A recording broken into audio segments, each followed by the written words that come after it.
Hurricane Gabrielle has strengthened into a major hurricane within the past hour. It has rapidly intensified. In fact, it now has sustained winds of 120 miles per hour. It remains east of Bermuda here over the next day. Could see additional strengthening of the system too, potentially becoming a Category 4 hurricane before moving into waters of the northern Atlantic.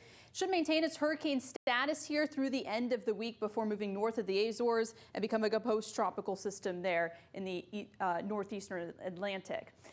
For the rest of the tropics, we're monitoring two other areas behind Gabrielle for tropical development. One is a wave in the central Atlantic. That's a cluster of showers and thunderstorms that will move north of the Lesser Antilles here over the next few days, where it now has a high chance of development right behind Gabrielle, as a 70% chance of development could see a tropical depression form by the end of the week. Something we're closely monitoring is another cluster of showers and thunderstorms a couple hundred miles east of the Lesser Antilles.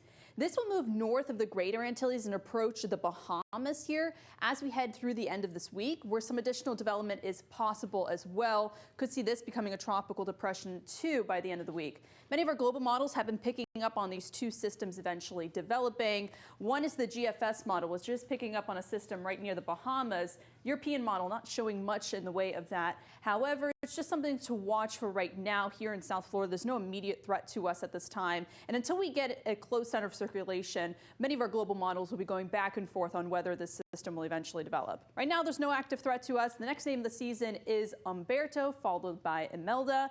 Still have ways to go until the end of hurricane season. Gabrielle is our second major hurricane of the season. Hurricane season remains active through September and into October before the season officially ends, heading into November 30th.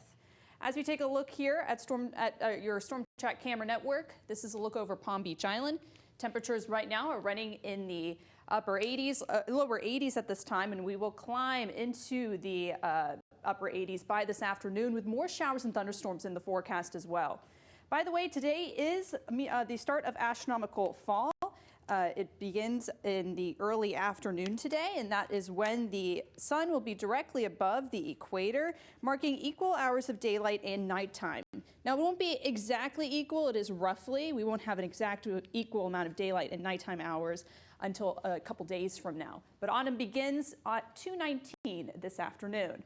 Here's a look at your fall countdown. We have 41 days until daylight saving time ends. That's when our average high temperature will be in the lower 80s, dropping back into the mid 70s as winter begins on December 21st. Here's